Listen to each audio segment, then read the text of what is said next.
Ladies and gentlemen, welcome to the Supernatural Strength Channel. The fat lad, Neil Pickup, here with you in the mother fluffing house. And let me tell you now, when I do these shows, a lot of the time I end up asking questions, playing a little bit of devil's advocate. Maybe I know more about the guest that I'm letting on, and I try to steer him in a certain direction and direct the flow of conversation a little bit. Not the case here. Not the case in this instance. This is an interview I am really genuinely interested and excited about, because my guest here today is a guy who I have got very little information on. I've seen this guy pull a couple of times. I'll give you a little bit of story. A few years ago, I'm over at the Arnold Classic, and I'm not working on arm wrestling. And I get a little bit of time off, and I walk across to the arm wrestling stage. And the lightweight categories pull in there, and I see a guy that I'm not really familiar with. He looks kind of familiar, but surely much bigger than I'd seen him before. I sort of recognise the face and so on, but I'm thinking, nah, that ain't the guy. I thought I'd seen him before, but he's so much bigger. His arms are frigging huge. And he's running through the competition, and he goes on. I don't actually see the end of the competition because I've got to go and carry on working, but I come back and I find out this guy's dominated. And then when I watch things back online, he did dominate, and he made quite a name for himself with an unbelievably impressive performance at the Arnold Classic. That is the man that I've got on the call, Greg Gray. Welcome, Mother Fluffer. Thank you. It's nice to talk to you. Mate, likewise, brother, likewise. And I said to Greg just before we came on, the first person that's come flying in there, and Mike Aiello'd my ass. Look at him, out angling. Check that for an arm, ladies and gents. And I'm going to say straight away, Greg, you look big, mate. What are you weighing right now? You know, I'm actually, well, about 2 weeks ago, I woke up about 174 pounds, and I'm like, you know what? I'm way too light. So over the last couple of weeks, I've tried my best to put on a lot of weight. I'm up to about 182 right now. 180? You look really big. Everybody always says that. I mean, you know, my legs are just tiny, I guess. You know, I've got a small waist, and I never work legs. I've got some good genetics on my calves, so if I wear shorts that go down to my knees, you know, it looks like I work legs. But, yeah. But I'm just top heavy. You know, I've even got a small head. So, you know, everybody says it. It must be the proportions or something. Yeah, it definitely is, mate. I mean, looking at you on the screen, unless it's just the lights playing tricks on me or something, if you were looking at you and didn't know whereabouts you were, I would have guessed you were definitely over the 90 kilos at a 198 plus mark. Your arms look massive, mate. They really do. But enough of me blowing smoke up your ass. There's plenty of that to come, son. Plenty of that to come. I wanted to just take a step back, Greg, because as I said at the start of the show there, you're a guy that I've not really had a lot of dealings with in the past. And whilst we've spoken online quite a bit, and after competitions, and we've swapped opinions on things, I've never really got into your career. And that's why it's so interesting for me, because you seemed to appear out of nowhere and just suddenly be the talk of the town, suddenly smashing people up over there. Then you took a serious injury. You bounced back. Right when I'd been in contact with you about potential World Arm Wrestling League opportunities and so on, you dropped away. You showed your character and class by fighting through that injury. And with all due respect, you're probably similar age to me. You're not a young man. It's not easy when you're a little bit older to get through those injuries sometimes, but you showed enormous heart and determination to do that. So what I wanted to do today was really just find out about Greg Gray. And probably the best way to start that, Greg, is what was your beginnings like? And we'll go prior to arm wrestling. Were you always a sporty kid? Well, you know, my dad was into sports, and he always liked to coach. So I guess my first real sport was baseball or t-ball. You know, I was not good at it. I was good at catching and fielding and throwing. I could throw very, very good and very fast, but I sucked at hitting. You know, my hand-eye coordination just wasn't there. Okay. I played baseball for a few years, and then I started, and my dad coached the teams, and then I went and played basketball. You know, this is before I was even a teenager. Mm-hmm. So then I played basketball, and I was a great defender, and I could stop people and I could run them down, but I sucked at shooting a basketball. Mm-hmm. So my first real sport was wrestling. Okay. Yeah, when I was about 12 years old, you know, in junior high, I said, I joined the wrestling team, and my parents didn't know, and they're like, okay, well, that's good. And when I was in, a 12-year-old, I weighed like 60 pounds. Mm-hmm. So I was like the lightest guy on the team. But no, I wrestled up until I graduated high school, and when I graduated high school, I wrestled 105 pounds. Yeah, so you were much lighter. I've always been a light kid. I mean, when I graduated high school, again, I was like 105 pounds. I joined the military, and I gained about 30 pounds in boot camp over 2 months. So I don't know, maybe it's something they were putting in the food or just I was actually eating. But when I graduated boot camp, just right after school, I was like 130 pounds, and I stayed 130 pounds until I was probably about 40 years old. Mm-hmm. Yeah. So why strength, Greg? Obviously, we got the military background there, and I'm assuming from that would have taken you down that awareness of your body is a machine, physical fitness, so on and so on, and it's intense. You need to be a fit lad if you're going to be in the forces, because you can't be, going out trekking with a bloody pack on your back over Christ knows what in what kind of temperatures.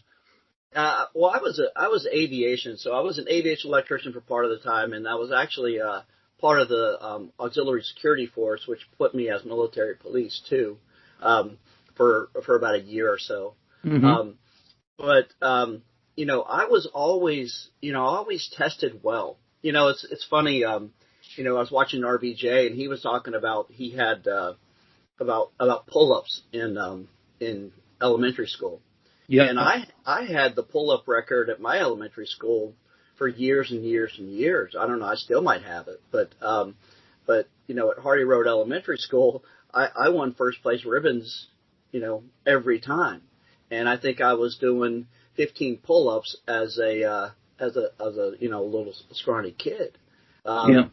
So I also ran track, and I ran distance track. So I had a lot of endurance, and I was very lightweight and strong for my weight. I've always had broad shoulders, and relatively big arms. I mean, my arms, for the class, they're probably one of the biggest in the class, and it's so funny because it's like when I think about my weight, when I was 130 pounds, I had 14-inch arms. When I was 150 pounds, I had 15-inch arms, and now I'm 180 pounds and I have 18-inch arms. Yeah. So it's so weird. It's that the ratio has always been about the same. So when you were a young guy, were you very top heavy then in terms of your build when you were wrestling and so on? Were you very much upper body based and big arms, big shoulders, big chest, no legs? I was, and ironically, I was a leg runner.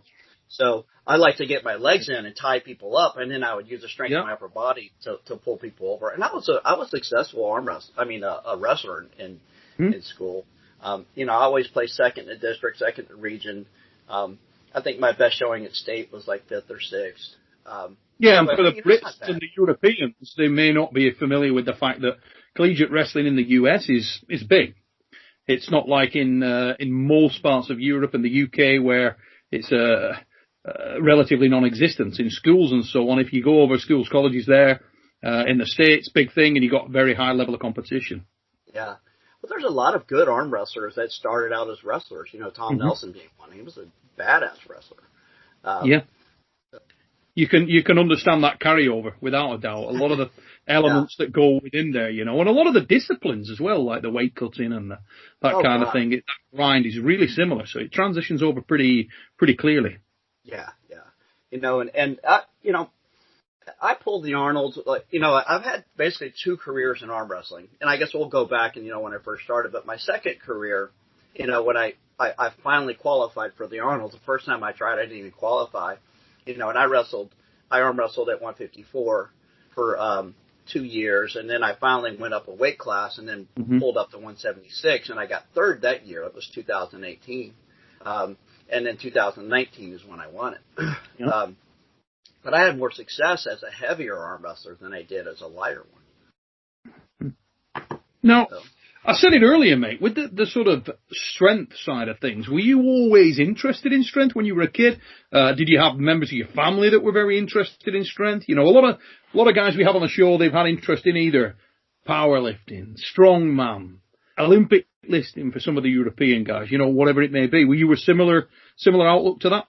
Well, I mean, my dad's a small, man. I think he still even weighs like 150 pounds. So in my family, we've never been into like powerlifting. My first introduction to weights was when I was, still a kid. And I don't know if you remember, the very first book Arnold Schwarzenegger put out, it was about bodybuilding. And I had that book, I still remember what it looked like, a yellow, brown cover, whatever, and black and white photo on the front. And I used that book to basically learn how to work out. So I kind of, this is, I'm 50 years old, so this is before the internet was even invented. So, Yep. I was always into working out, but I didn't do it for power. I just did it to stay in shape and to try to look bigger than I was. Because if I didn't work out, if I didn't drink a gallon of milk a day right now, and if I didn't work out, I would probably be 130 pounds in a few months. So you drink a gallon of milk a day? That's my goal. Yeah. If I don't drink a gallon of milk, I drop weight quick. And for me, it's about getting the calories. I need the calories. I need the protein. If I don't get all that, my metabolism is so high. I'll just burn weight so fast. Unbelievable. Yeah, that is really interesting stuff. I know I would be exactly the other way. If I was to drink a gallon of milk, I would probably literally be round. I'm like three quarters of the way there now, mate. But I'll tell you what, if I drunk a gallon of milk, my God, I'd put some weight on. Not that I couldn't do it, because I don't mind a bit of milk, let me tell you now. You know what I'm saying? I have my option, mate. I'd still be on the tip. Well, hey, I'm with you right there. I mean, that is the best milk ever, I swear. It's got HGH in it and all kinds of stuff. Man, that is some good stuff, so. So the metabolism thing's always been with you then, all your life. You've been able to drop weight, it sounds like, very, very easily throughout your entire career. Yeah, I mean, when my first career, I arm wrestled at 132, and that was eating McDonald's every day, and eating junk food and not really watching my weight. And I remember, we still have to go back at how I started arm wrestling, but my first coach was Alan Fisher, and then kind of my first real coach after that, and I mean like a person who really cared about my career and really focused on me getting stronger. And I'm sure you might remember the name, but Merle Meter. Yeah, absolutely. Yeah, of course. Yeah, Hall of Fame and so on. Yeah, so I started training with Alan, and then about a year or so after that, I started training with Alan and Merle. So I would train with Merle a couple days a week in Scotty Soborowski's garage. Yeah. Soborowski, Jesus Christ, what happened to him? Well, he's still pulling. I have not seen that man in so long. Well, right now he's got a proximal tendon tear on his left arm, and he's actually, they show him on a video pulling Devin Larratt, and, you can see his muscle just like this, but he's got to get that fixed. But Scotty's one of those naturally talented guys. Yeah, absolutely. He's so freaking powerful. But explosive as hell. Oh my God. Scott, really? But, he and I used to travel together and pull at tournaments and win national championships. And, he won the Petaluma one year. I took second that year, but I mean, he never really focused on only arm wrestling being, his top priority. For him, it was always, work and women and then arm wrestling, And even now, arm wrestling's probably not his top priority, but it's probably second. So I think he's coming back. It'll be good to see him actually, really concentrate on being better at it. Yeah, it really would, because I think you hit the nail on the head. Scott's one of those lads who's definitely got natural talent. Pass on my best when you see Scott, mate. I haven't seen him in years. Absolutely years. Nice dude. But so let's uncover it, mate. Let's unpack this thing. Where did you first come across the sport of arm wrestling? How did you get involved in arm wrestling? I was, again, I was in the military. I was, one of my jobs in the military was physical readiness tests and getting people ready to pass these tests. Mm-hmm. So I was in charge of that, and I was very, very strong because I worked out 2 or 3 times a day. I had a great workout partner, Eric Newsom. We called him Big New, and we would wake up, we would eat breakfast, we would work out, we would go to work together, we would work out at the end of work, and we did that forever. And I was 130 pounds, and I was bench pressing 365 pounds at 130 pounds. That's very impressive, mate. Yeah. So, so anyway, I'm online, and I see something come up about an arm wrestling tournament on the Queen Mary in Long Beach, and I'm like, I'll kill these guys. I'm 130 pounds. The weight class is 154, but there's no way. I mean, look how strong I am. There's no way I'm not going to win this competition. Mm-hmm. Well, I went there and I got clobbered. 0-2, and one of the guys I lost to was Alan Fisher. Okay. And what date is this, mate? What kind of time? So put a date. About 1994. Okay, yeah. Okay, so you've been in this game a long time, Greg. Well, I have been, and then I got out of the game. So, okay. So anyway, in '94, I got beat by Alan, and he came over and talked to me. Alan's super nice, and found out that he lives 5 minutes from me. Mm-hmm. So then I started training with Alan. Even Alan's wife, Carolyn, was at the tournament. I think she won and he won. And it took me a year to beat Carolyn Fisher at practice. So that shows you where I started. Mm-hmm. But at 132 pounds. So then I trained with Alan, really up until I stopped or retired from arm wrestling in, it's probably about 2003 or 4. But, I trained with Merle and Scotty and Alan, two separate, I really had 2 separate groups that I trained with. Sure. And I think I won my first national championship at 132, probably around 96. Okay, so about 2 years in.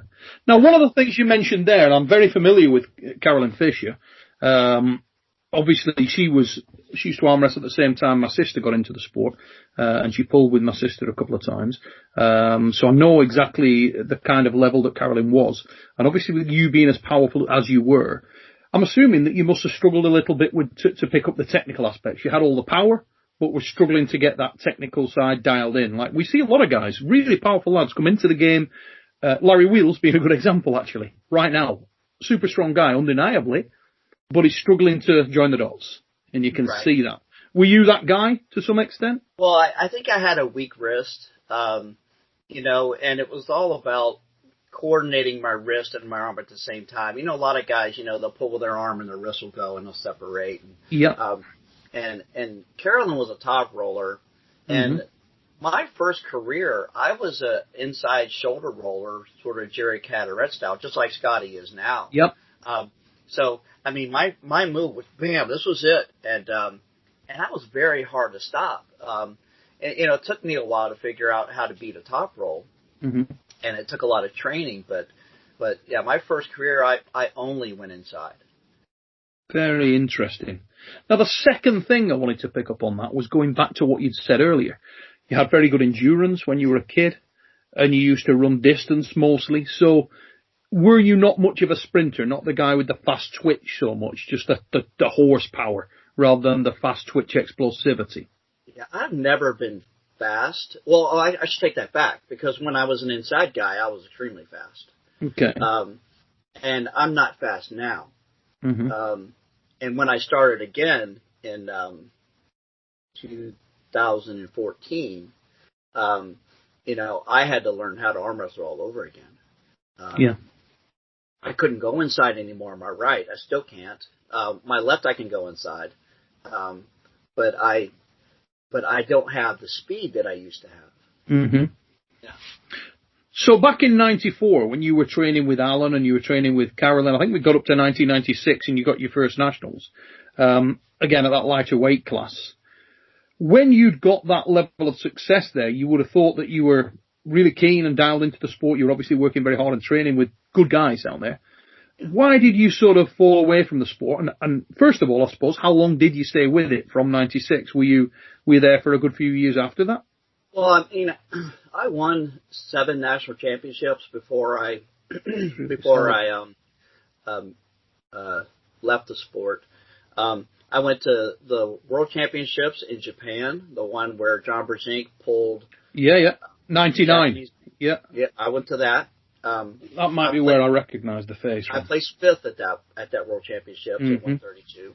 Ron Bath tore his bicep at that event. Yeah, they drag him off. Yeah. Yeah. Well, the long story, I guess the short story is I quit in 2003 because I had to go take care of family that I had in Japan. My first wife, her father was dying of cancer, and we had to go there and take care of the family. Mm. And so when I went to Japan, I worked for a Japanese company, and all we did was work. You know, I went to work at 7 a.m. and I came home at midnight, and I went to work at 7 a.m. and I came home at midnight. That's how it was every day for a year. So that pretty much ended my arm wrestling career the first time around. And when I came back to the States, I went to a couple of competitions, and at that time, I'm like, I have to make money. You know, there's no money in arm wrestling, and it's really a shame. But I needed to focus on career and business and that sort of thing, and then I just completely cut it off. And when you came back to the sport, Greg, when you returned to the US and you got back into it, was there an instant sort of buzz from the guys in the know who were aware of you, and they knew your capabilities and prior competitive level? Were they excited about you returning? Did that create sort of a mini buzz that fizzled away as you walked away again, or?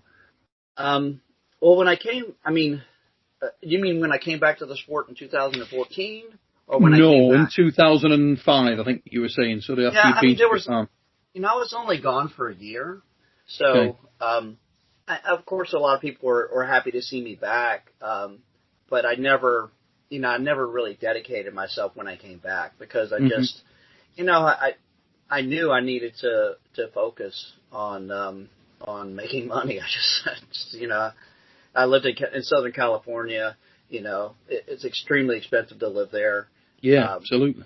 Yeah, so I no longer had the luxury of training for arm wrestling. So, in your career, Greg, when in the years you were away, were you very attached to the sport? Did you miss the sport? Were you still sort of heavily involved in? Because around that time, sort of mid to late 2000s, there would have started to be that emergence of things like Arm TV, for example, which came on the scene around 2003. Were you sort of following anything like that? Were you aware of anything like that, or were you still keeping up with competition? Well, I was, sort of. But remember, I was a lightweight guy, a 132-pound guy at the time still.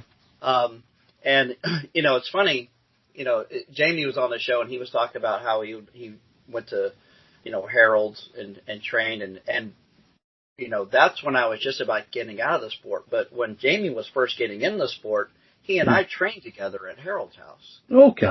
Along with Jake Smith. Mm-hmm.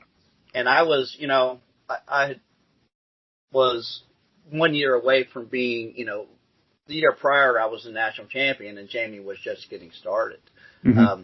And then it's when I got out of the sport, Jamie was talking about that tournament he went to that John Bergerson's father held, and he talked Jamie into pulling the novice class. I think I won the pro class on that day, that same tournament that Jamie was in. So, but again, I didn't want to focus on training anymore. I said, you know what? The sport I don't see it going anywhere. I'm not even sure if I was aware of Arm Wars. I know that I believe you and I had met. Yeah, I think we had when I saw you at the Arnold, but I couldn't remember where. You know what? Was it one of the Vegas gigs or something? I'm trying to think with the California link. Whether it was, whether you dotted over to Vegas, which is not a pretty reasonable hop for you guys. One of those shows, one of the Anthony Celeste shows. When you mentioned the Hook, I was wondering whether it was one of the Power Lock shows in the 90s or something. I was thinking, where the fuck? But the face I remembered. But when I saw you, I said to one of the lads, I can't remember who I was speaking to. I said, who the hell is that? Because you were wiping people out, but obviously you were big and powerful. And I actually said at the time, look, I know the face, but I don't think it's the same guy because he was a lot lighter guy. And it may well have been. But, can you recall where we'd had that conversation? Oh, good if I can remember. My first thought was that, but I know you wouldn't have competed there. Was that when they first started to have the national championships where they combined all the organizations? I forgot what they call it. The Unifieds. Yeah. I mean, I was kind of thinking it was there, but I just attended one Unified Nationals. Can I remember the year? I was over there on business, and I came to one of the Unified Nationals for a few hours. And I think maybe that's where I had met you at. Michael Todd was there, and Vern Martell was there. I think it was at a tournament. Ringing a bell. Yeah. Yeah, because Mike was at the Unifieds that I went to.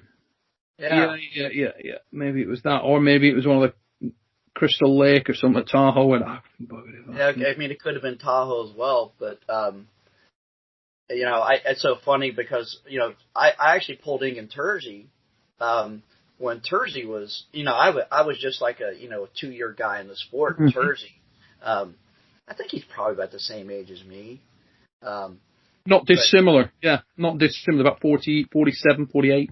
Yeah, but he was just a beast, and I was just a rookie, and I think he slaughtered me or something. He's still pulling a 132-pound class.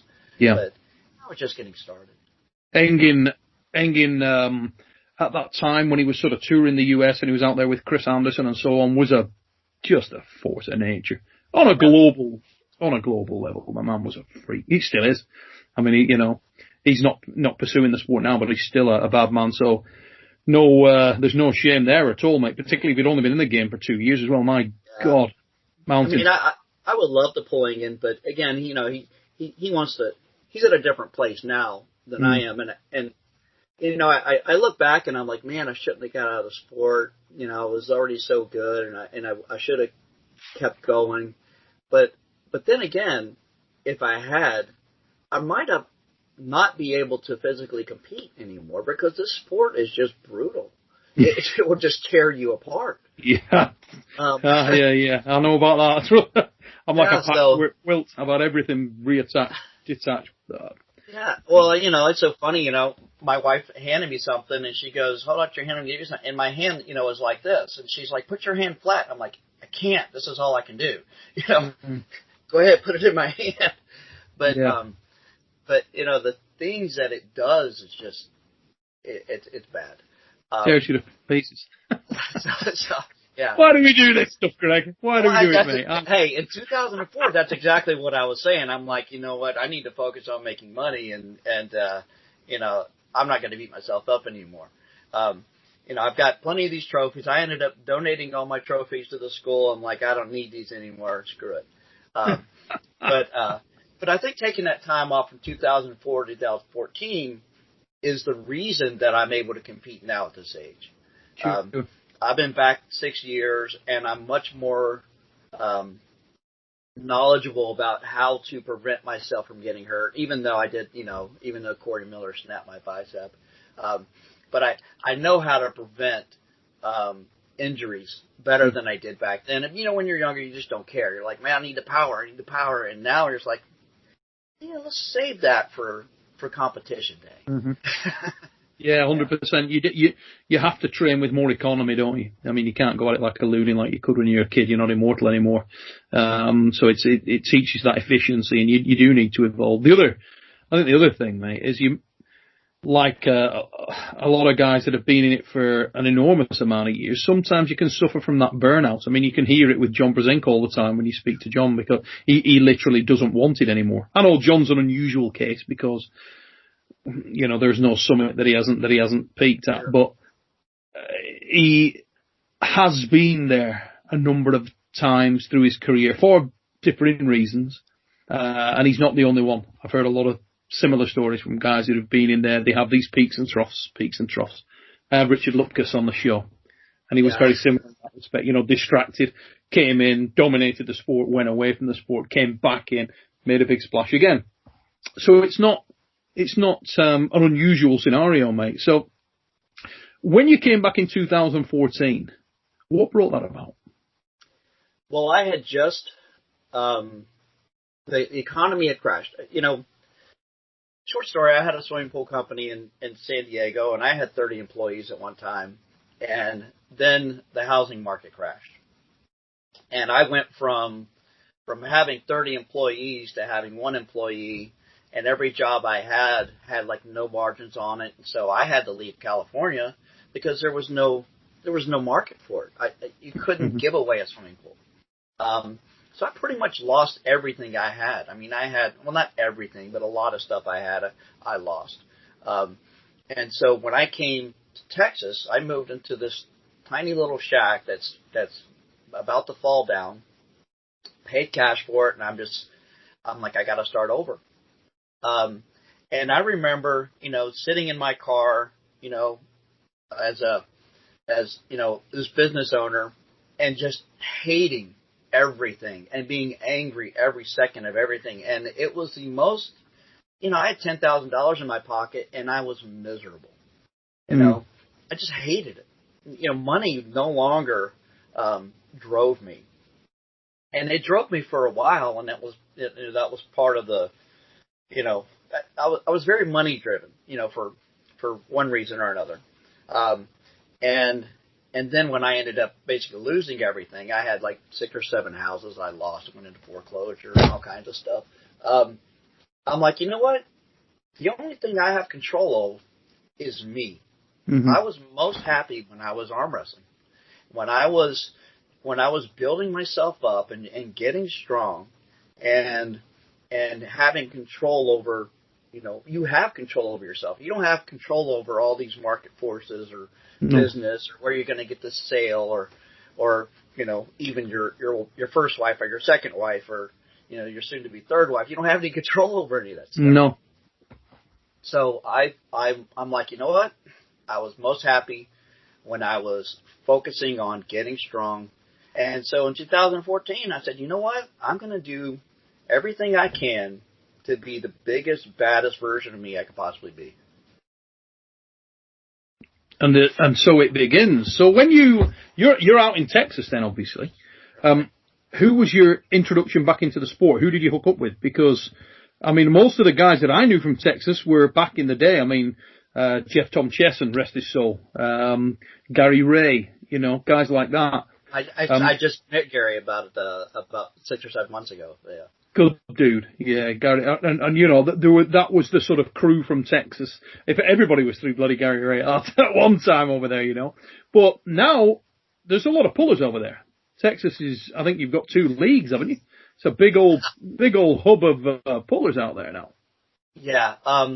Well, I contacted Denise and said, hey Denise, you know, I want to get back into arm wrestling. Who do you have in Austin? And she said Jared Levulet. Yeah. And so my little shack in the woods was about an hour from Jared. So I contacted Jared, say, hey, you know, I used to arm wrestle. I want to get back into it. Can I come train with you? And of course he's like, yeah, sure. And, you know, 2014, I was like 145 pounds.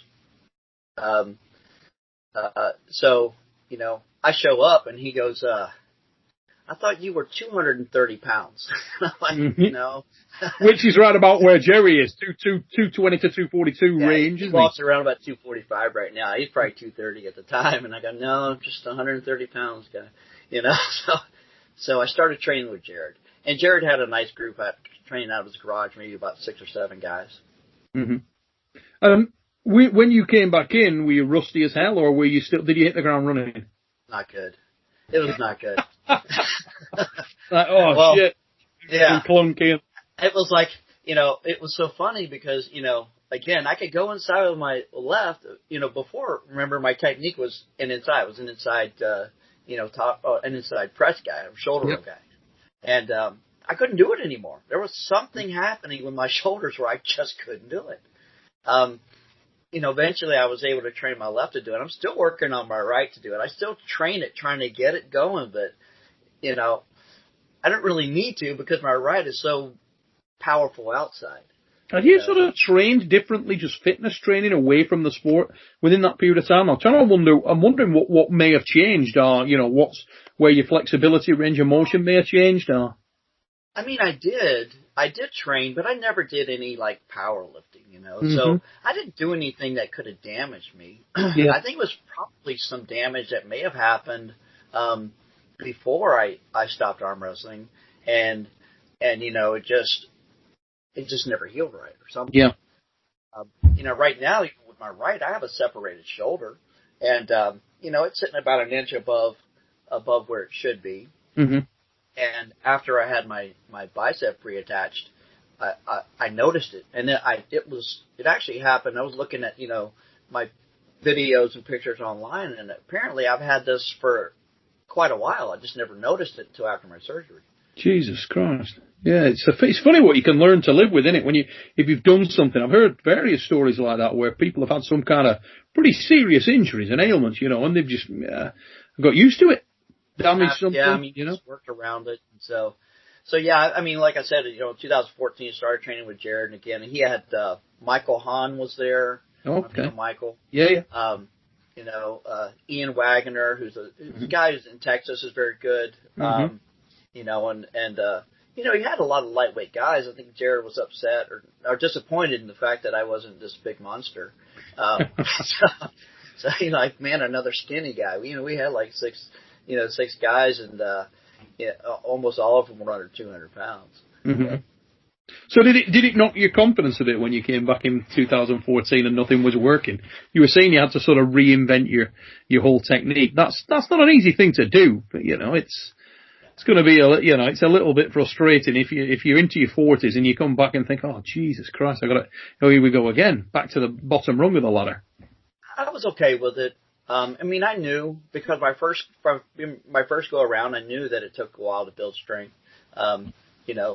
A lot of people get into arm wrestling and go, at 3 months I'm going to be a monster, and it's not true. It's going to take you a few years. And I really had like a 3-year plan when I first started back again to be able to get kind of to where I was. I was very recognized.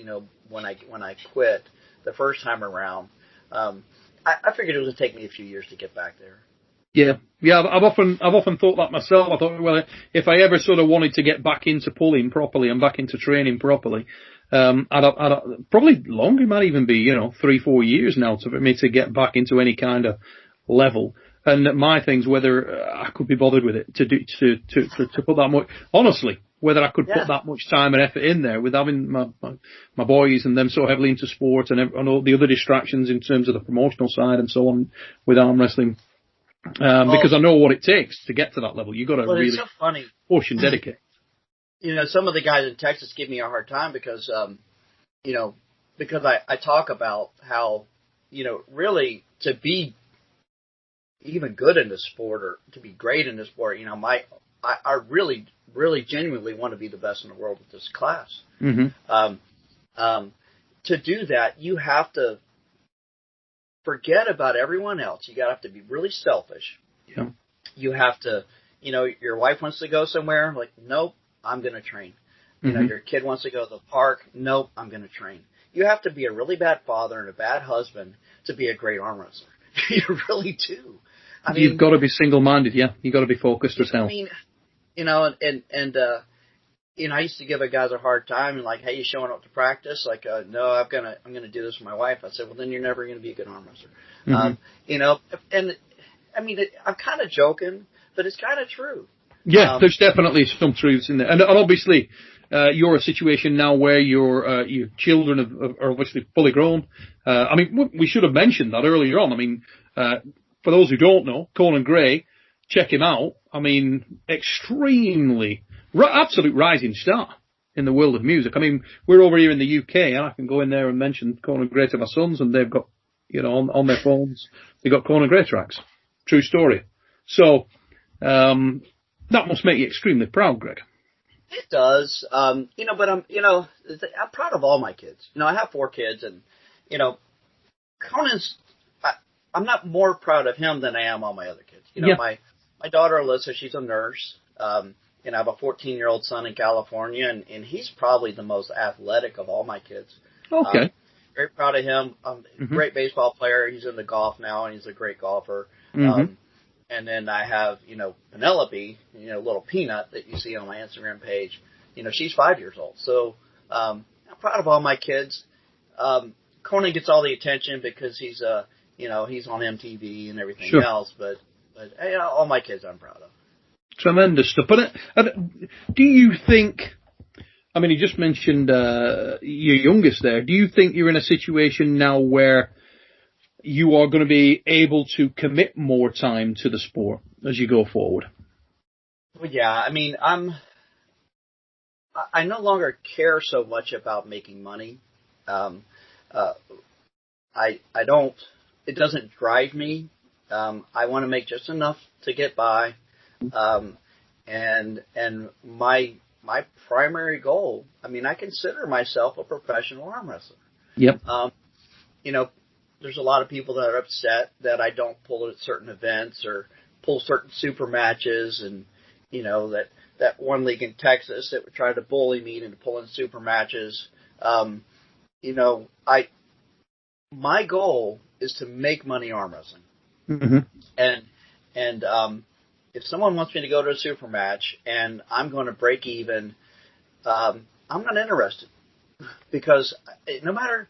I mean, I do make exceptions. When I pulled Corey, I wanted to pull that match because I wanted to prove something. I didn't make any money doing it. I broke even. So there are exceptions. But, if I want to continue in this sport, I can't just take a super match anytime I want, because it takes 2 months to prepare for a super match and recover from a super match. I could use that time getting stronger. To be the best in the world, you eventually have to prove you're the best in the world, because you can be the best in the world and not prove it, just nobody knows it. So, I have to be patient and wait for the right matches and then take those matches. Because again, I'm 50 years old. It takes me a long time to recover. I would rather use that time to build strength than just go out and prove myself over and over again. Yeah. It's interesting though, isn't it? Because you look around the game, and trying to think of a good example, because there are numerous examples. Let's go with Todd Ziller. Okay. So Todd is 50, probably 54 now, 53, 54 years old, and has for the last, if you take the last 3 years, has potentially been in the best form of his life, or the strongest version of himself within that time frame. So that must give you a lot of, I don't want to say inspiration as such, but it must give you a lot of confidence that you are able to achieve that level. And I wanted to sort of dig back into the precursor to the Arnold Classic, because following that, when you got the notoriety, you got some focus from the wider arm wrestling community, it suddenly became apparent that you did have a lot of confidence in you, in your level, in your ability. When you were going out to that show, mate, did you already have dialed in that your level, had you sort of done the necessary homework to know that your level was right there? Because you've got guys in that area that afford you that opportunity. I mean, I know you've worked with Herman and God knows who else out there, but where were you at sort of mentally prior to the Arnold? Did you go in there knowing you'd got it canned? No, I mean, my goal was to at least place third, because the year before I had placed third. Brandon Simpson was first, and Alexander Reznikov. I'm sorry, I going to look up his name because here's the thing. I suck. Balashov. Alexander Balashov won. He beat me at the 2018 Arnold, so I took third. Okay. We had a good match. And I believe Alexander won the prior year, 2017. Okay. 2017, I was pulling 154s, and I didn't even place 154s. So 2019, I think I felt like I had a good chance. I didn't think I was going to win it because about 6 months before that, Bill Logston had beat me at Nationals. And he beat me pretty good. My first match in 2019 when I won the Arnolds was against, I think it was against Bill Ballinger or Bill Logston. It's one of the first two matches. I actually beat Bill Logston twice at the Arnolds to win. But my first match against Bill Logston, something felt, well, let me go back to December of 2018. I won a tournament in Texas, and nobody came close to me. I figured out a link that I was missing in my setup, and I went through everybody. When I set up with Bill, I felt that same connection to my hand, and I beat him. And I thought, after I beat Bill, I thought, I've got a shot at winning this thing. So before the Arnolds, I thought I was going to get top 3. After that first win against Bill, I thought, I'm going to win it. Yeah. So your confidence was sort of structured throughout the tournament. As it evolved, so did your confidence. That was the kind of the path. And let's talk about the effect that win had on you, and or potentially the effect that those results, the one at the end of 2018 when you felt like you'd joined something up, and then sort of almost proving that or underlining that a little bit with the Arnold's win, and the notoriety that was afforded you post that. Did that take your confidence to a different place, Greg? It seemed like you were riding a wave. It really did. I mean, I could set up with anyone, and I really felt like it would take someone with incredible strength to be able to take my hand. The weak link was always in my hand, and it took me that time I figured it out. I figured out what was missing.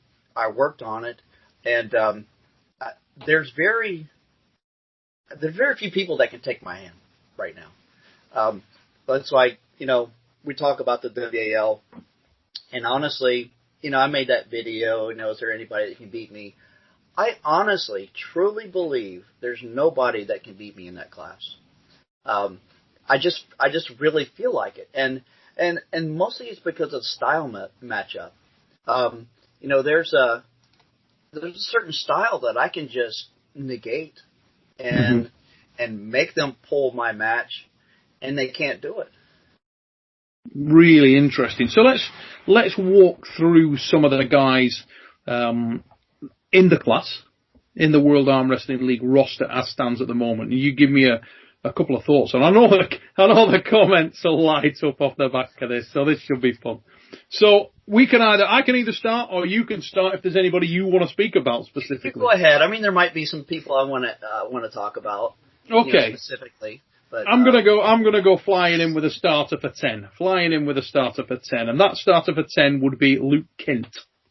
Yeah. Because that's a very dangerous, under the radar arm wrestler who is a specialist in taking people's hands. Yeah. And blisteringly quick. Now I know Luke has been bigger, but he's one of those guys that was on that fringe and was always, every time I had a call with the WAL, his name would always be sort of right there, and your name was coming into that same conversation, as was Corey Miller. So talk to me about those two. Let's start with those two. Corey, you've obviously had experience with, and Luke Kent. I would love a match with Luke. Everyone you talk about, I'm probably going to say I'd love a match with him. But I believe that just like with Corey, I don't think their speed is an issue. Because I'm very fast. I mean, I'm not very fast. I'm very, very good at stopping a fast hit. Yeah. I'm very powerful. I don't think that Luke will be able to get a hit on me. Mm-hmm. I believe Corey is a little bit faster and can get a hit on me, but the match that I lost to him, when my bicep snapped, I stopped him. I stopped him twice, and then brought him back to the center of the table. Yep. And that's when my bicep snapped. In the match with Corey, in the very setup, I was overly confident when I pulled Corey. And when we set up, the strap loosened as we were tightening our hands. Mm-hmm. And Corey looks at me and goes, "You okay with that?" And I'm like, "Yeah, whatever, it's fine." And interesting. In retrospect, I should have said, "No, it's not okay. We need to get a new strap." Yeah. Because when that strap loosened up, it allowed him to have a little bit of pronation, and it was something that I couldn't stop because the strap was loose. If the strap would have been tighter, who knows, my bicep still may have snapped, but I don't believe he would have gotten the hit on me that he did.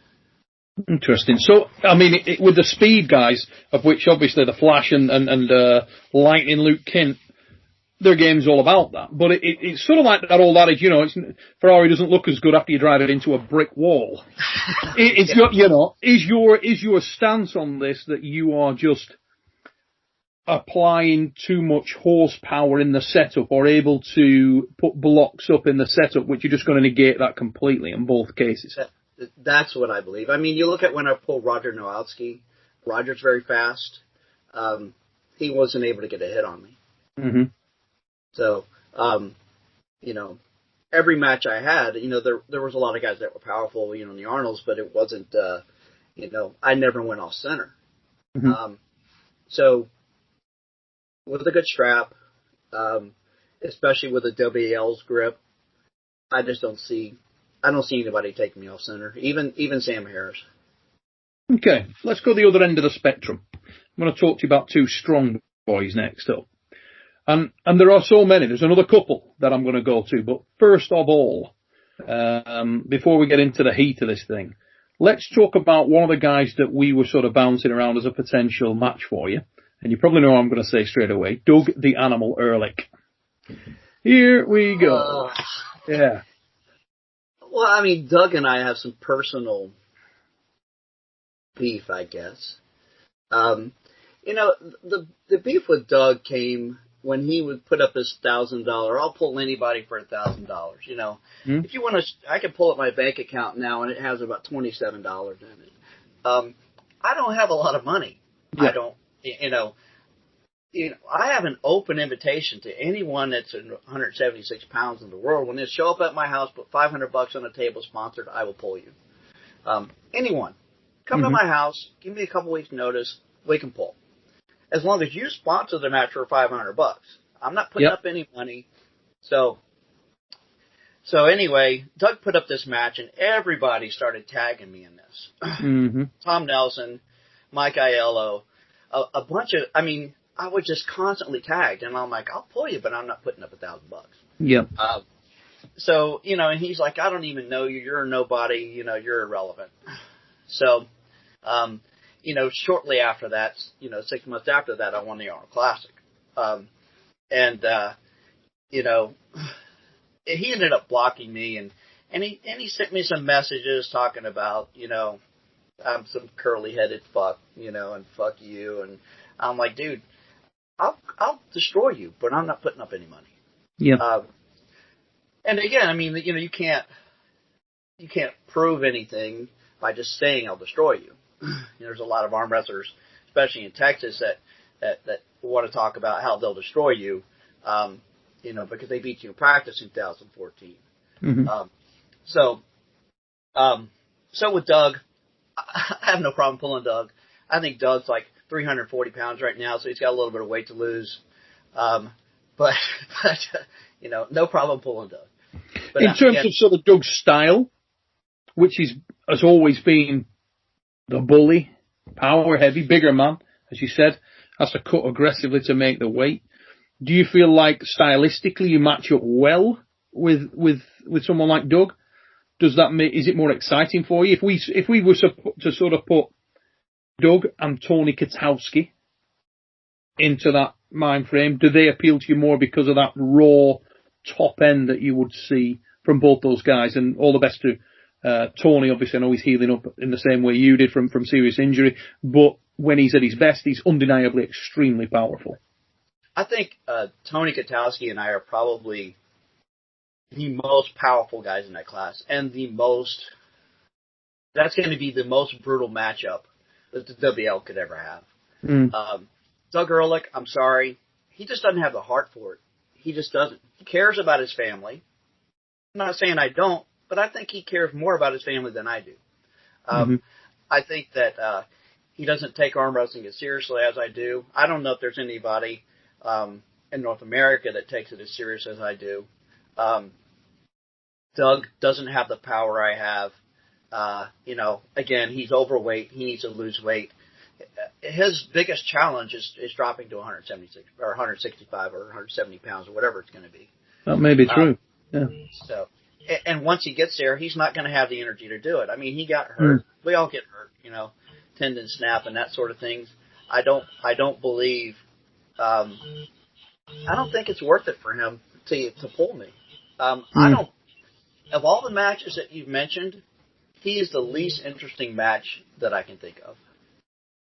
Very, very good indeed. That is a different spin. Now, ladies and gentlemen, we are at 56 minutes of this first episode with Greg Gray.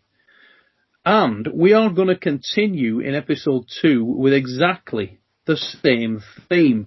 And I'm going to take some of these names and I'm going to throw a few out just to whet your appetite for next time out so we can get ready for this. But we will be talking about people like Tom, the Lean Machine Holland, Sam Harris, Yanis, the Jedi Amelins, Jeff, the Hail Razor Hale.